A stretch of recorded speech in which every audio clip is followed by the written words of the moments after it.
are unique challenges for litter-bearing species. For the sow, giving birth to a litter of pigs takes a lot of work and preparation.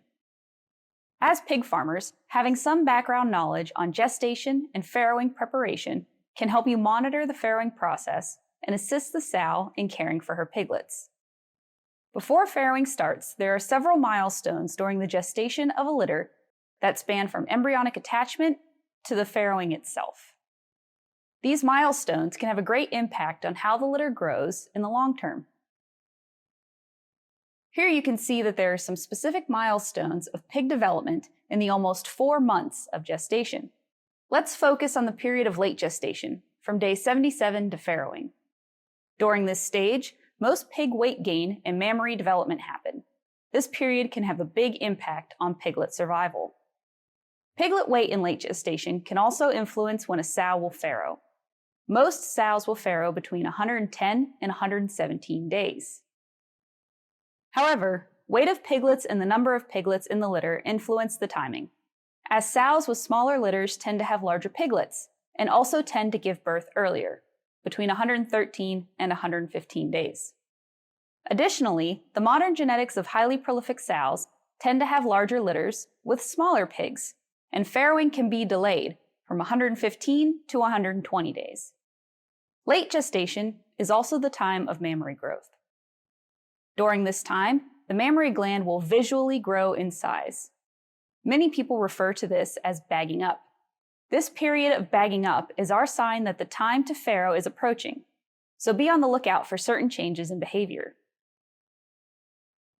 When farrowing day finally arrives, the sow will exhibit some behaviors that show she is getting ready to farrow.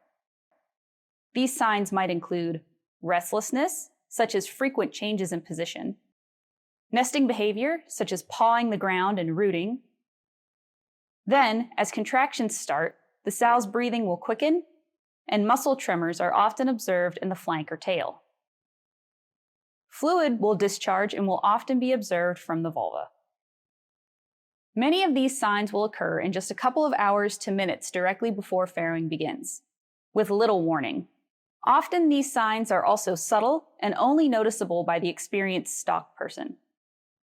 Because of this, sows are commonly moved to specific farrowing pens or stalls up to 10 days prior to their predicted due date.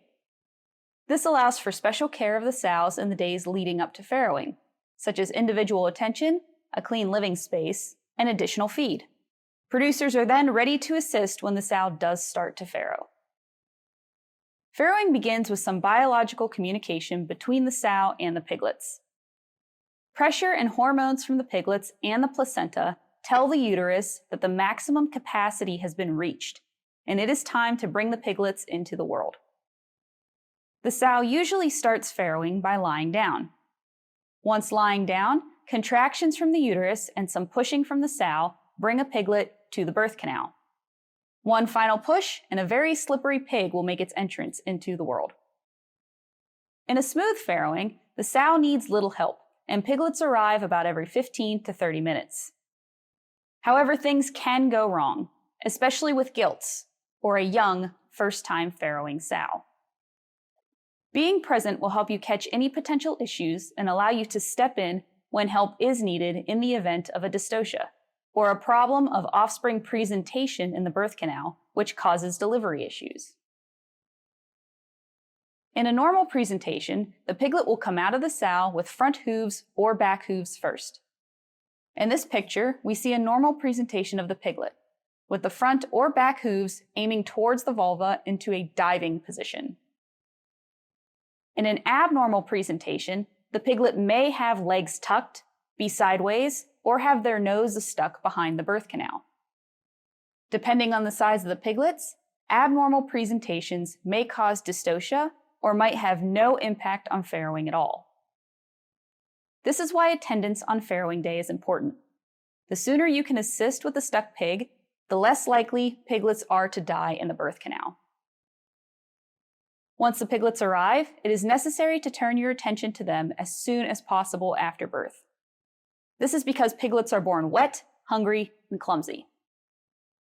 Sometimes piglets will not make it, and few of the reasons for newborn piglet mortality are getting chilled, not getting enough colostrum, getting stepped or laid on, and exhaustion from struggles exiting the birth canal.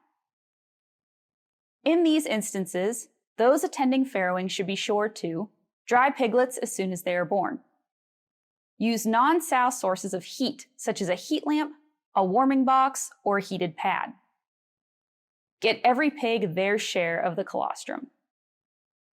Regardless of how you manage your operation, these aspects of newborn pig care are critical for a successful farrowing and to give pigs a good start in life. Farrowing is a complex process in pig production. Many factors influence the success of the farrowing event, but the biggest single one is the farmer. Diligent pig farmers work to make sure that every farrowing is attended and that every pig gets the best chance at survival. In the end, a little knowledge about what is happening to the sow, biologically and visually, can go a long way to assisting the new stock person. Knowing your stock and plenty of first-hand experience are of greater value during farrowing than any gadget or device in giving sows the best farrowing support and the piglets the best care after birth. For more information on farrowing pigs, contact the Penn State Extension swine specialist or your local county educator.